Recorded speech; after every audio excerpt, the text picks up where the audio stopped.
Bienvenidos a Fuera de Plano, un podcast de historias con historia.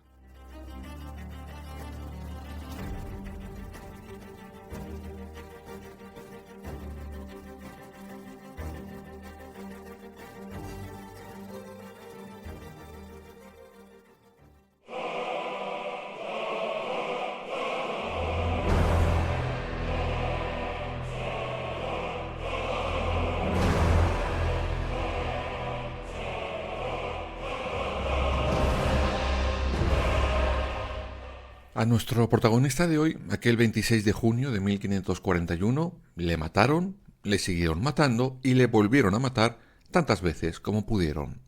Vamos, que le dejaron bonito. Tortas hubo para asesinarlo, lanzas, puñaladas y estocadas. Y sí, al final, el conquistador Francisco Pizarro murió. Lo hizo en Lima a manos de sus propios hombres. Esta fue su historia.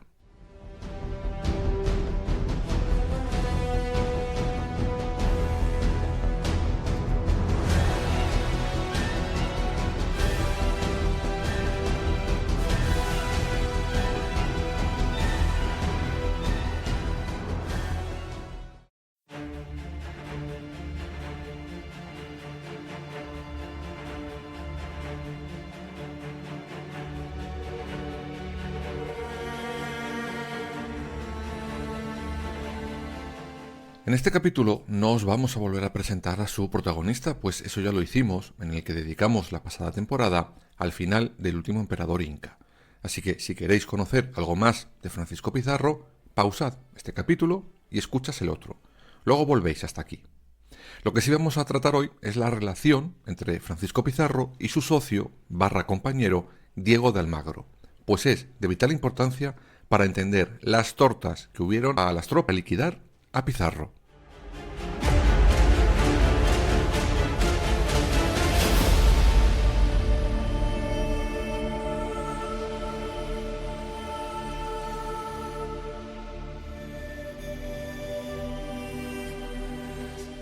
En 1502, tanto Francisco Pizarro como Diego de Almagro deciden cruzar el charco con un objetivo claro: obtener dinero y fama.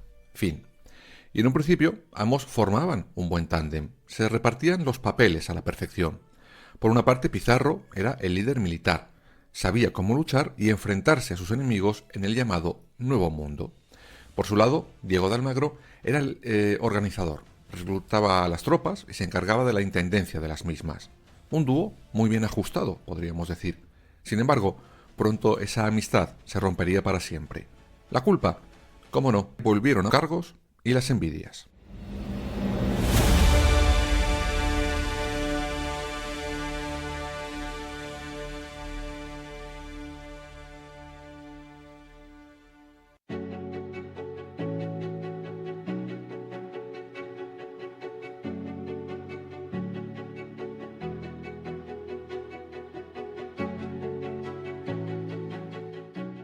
En 1529 se firman las capitulaciones de Toledo. En ellas Pizarro recibe los títulos de capitán general y gobernador, además de suculentos premios. ¿Y Almagro? Pues nada de nada. Se quedó como un segundón. Esto, como imaginaréis, no le hizo ni pizca de gracia al socio de Pizarro. De hecho, estuvo a punto de largarse de allí y de decirle a Pizarro que a ver qué tal le iba sin él. Sin embargo, se lo pensó dos veces, cuando le juran y perjuran que a partir de ese momento toda tierra nueva conquistada sería para él y podría gobernarlas a su antojo. Sin embargo, alguien entró en escena para poner la guinda al pastel.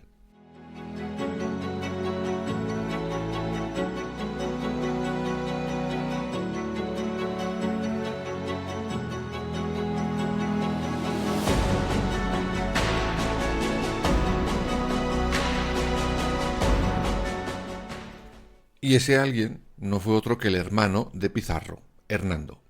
Este se unió a los dos socios y empezó a criticar a Almagro. Le veía como un segundón, sin más, como un campesino analfabeto. Como entenderéis, el clima no era el mejor para el buen rollo, y por si esto fuera poco, a pesar de haber liquidado a Atahualpa y quedarse con sus territorios, y sobre todo con sus tesoros, entre Pizarro y Almagro siguió el mal rollo, pues no se ponían de acuerdo en establecer los límites de quién dirigía el qué y cómo. El final de todo eso fue la llamada Batalla de las Salinas en 1538, Pero no adelantemos acontecimientos, porque antes de eso, 2 años antes, en concreto, Pizarro y Almagro llegan a un acuerdo por fin. Almagro se iría de allí a conquistar lo que hoy sería Chile, y así lo hizo. Pero se encontró con dos problemitas. Uno, que su expedición fue un rotundo fracaso, o al menos no obtuvo los éxitos esperados. Y dos, y más importante, se enteró de la sublevación de Manco Inca Yupanqui, uno de los que sucedieron a Atahualpa después de asesinarlo los españoles.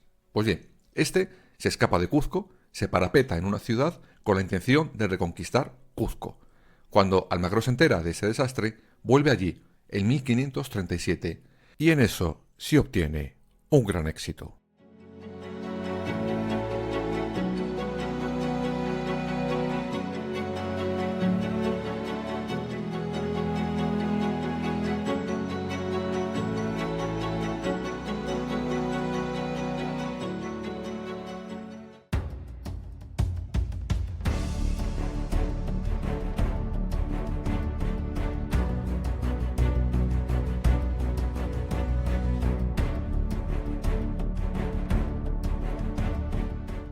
Porque Almagro conseguirá echar con cajas destempladas a los incas de la zona. Pero no se conformó con eso.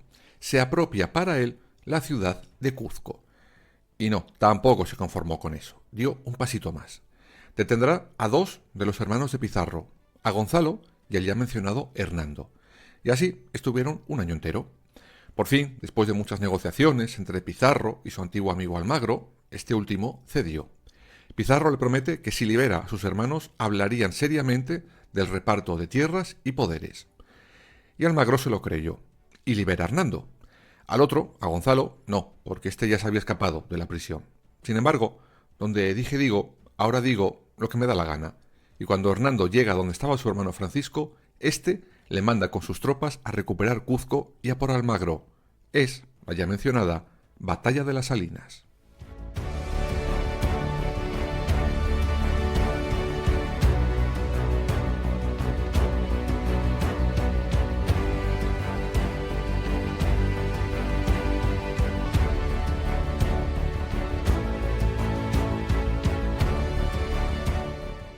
Y por cierto, como veréis, en todo esto estamos hablando de batallas, tortas y detenciones entre los propios conquistadores, por si acaso hay alguno que se ha despistado, no entre ellos y las tribus que vivían allí. No. En fin, el final de la batalla de las Salinas es que detienen a Almagro, y eso a pesar de que él, por cuestiones de salud, no llegó a participar directamente en la batalla, pero dio igual. Fue detenido, acusado de traición y ejecutado. Y una vez ejecutado fue decapitado. Dicen que Diego de Almagro suplicó por su vida al hermano de su antiguo socio, Hernando, y dicen que éste le espetó en su cara lo siguiente: «Sois caballero y tenéis aún un nombre ilustre, no mostráis flaqueza.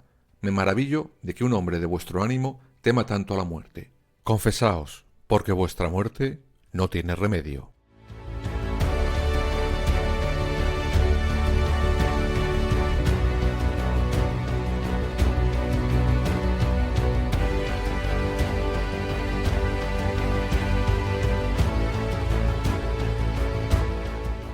Y con estas, Francisco Pizarro, que por cierto ya tenía 63 años, se pensó muy bien que él, en lo que le quedaba de vida iba a disfrutar.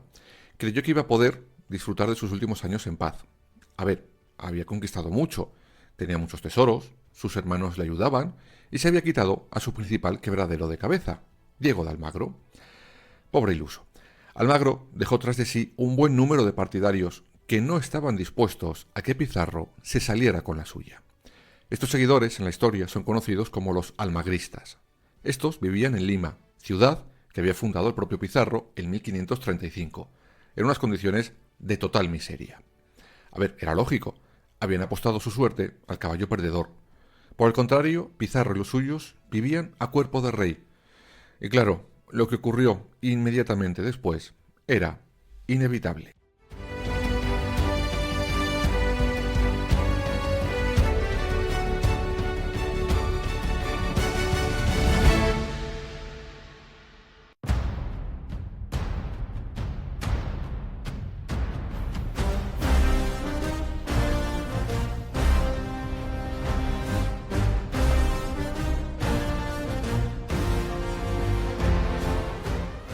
La madrugada del 26 de junio de 1541, unos 20 partidarios de Diego de Almagro deciden ir contra Pizarro. Los encabeza Juan de Herrada, que era un lugarteniente del ajusticiado. Todos se dirigen al palacio donde vivía Pizarro, y al grito de «¡Viva el rey!» y «¡Mueran los tiranos!», deciden atacar sin piedad.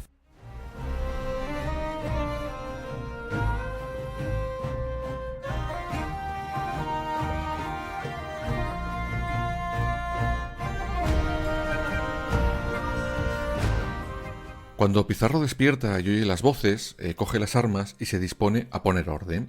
A su lado estaba su medio hermano, Francisco Martín de Alcántara.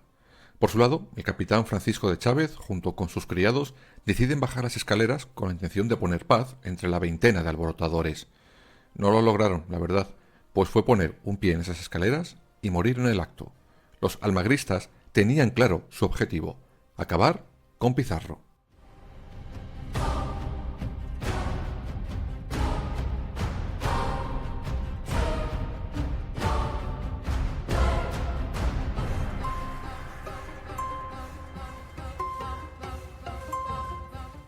Pizarro se vio acorralado. Sabía que el final había llegado. Aún así se lanzó en plancha contra sus 20 atacantes y consiguió liquidar a 3 de ellos. Todos los demás le acorralarán en su cuarto y ahí empiezan las tortas para acabar con su vida. Le golpean la cabeza, la columna, los brazos, no le dejan sitio limpio. Pizarro, ya moribundo, mete los dedos en una de las heridas y con su sangre dibuja una cruz en el suelo. La besa, dice la palabra Cristo y pide confesión. Pero lo que recibió fue otra cosa: un jarronazo en la cabeza. Eso sí, antes el que se lo propinó le dijo que al infierno os iréis a confesar. Y fin, así terminó, de 1000 maneras, Francisco Pizarro.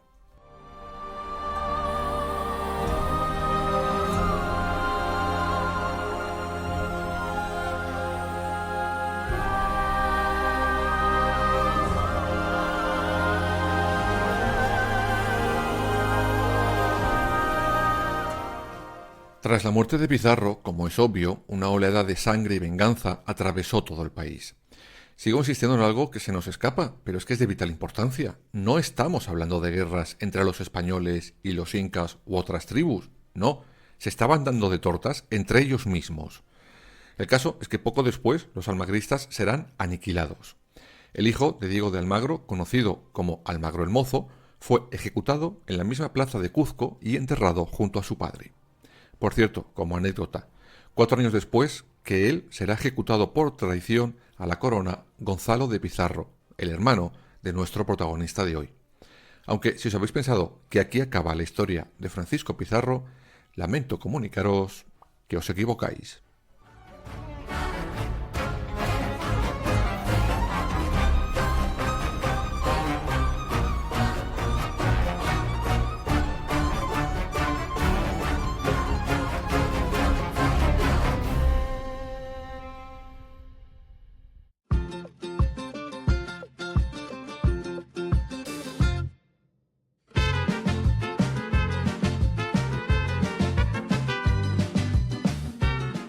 Y es que Pizarro había dejado meridianamente claro que quería que sus restos fueran enterrados en la iglesia mayor de la ciudad de los Reyes.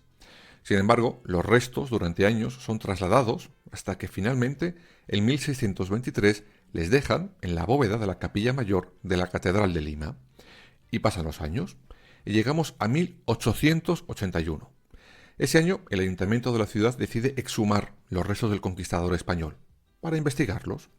Y sin ningún rigor científico encuentran una momia y evidentemente asumen que es la de Francisco Pizarro y como tal la entierran en un mausoleo con todos los honores. Y todo bien, salvo por un pequeño detalle: esa momia no era Pizarro.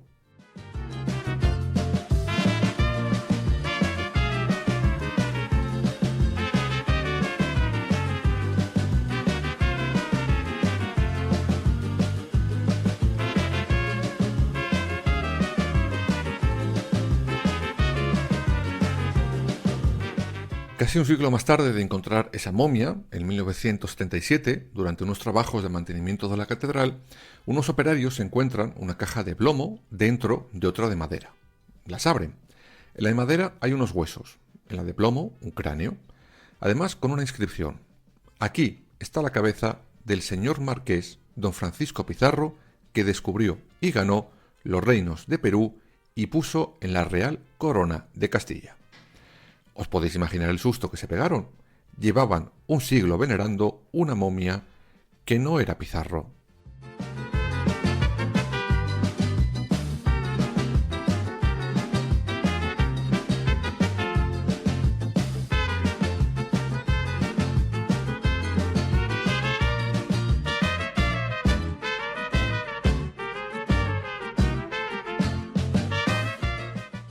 Bueno, pues era el momento de hacer los estudios científicos pertinentes.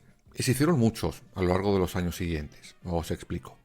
En un principio se dijo que los huesos de la caja de madera pertenecían a un adulto, una mujer y 2 niños. Poco después, un arqueólogo asegura que no, que esos restos son los verdaderos restos de Pizarro. Como no se ponían de acuerdo, toman una decisión. Vamos a analizar la momia. Oye, y dicho y hecho.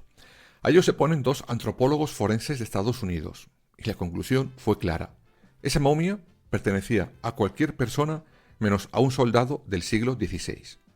Después de eso se siguieron haciendo pruebas a los restos de las cajas y todos coincidían en la misma conclusión. De hecho, los últimos son del año 2008. Esos restos pertenecen a un hombre diestro, robusto, de unos 74, que al fallecer tendría entre 50 y 68 años, además de confirmarse las 16 heridas punzocortantes junto con otras heridas en los huesos. No había duda. Ese sí era Francisco Pizarro. Finalmente, eso sí, sin mucha parafernalia, los nuevos restos son depositados en una capilla situada en la nave derecha de la Catedral de Lima, donde a día de hoy permanecen.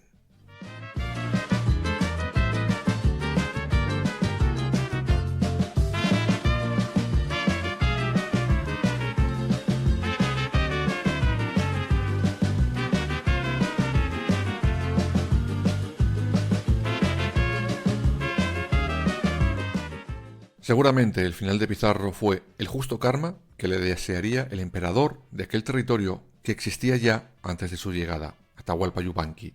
Quizás le diría: Pizarro, el que a hierro mata, a hierro muere.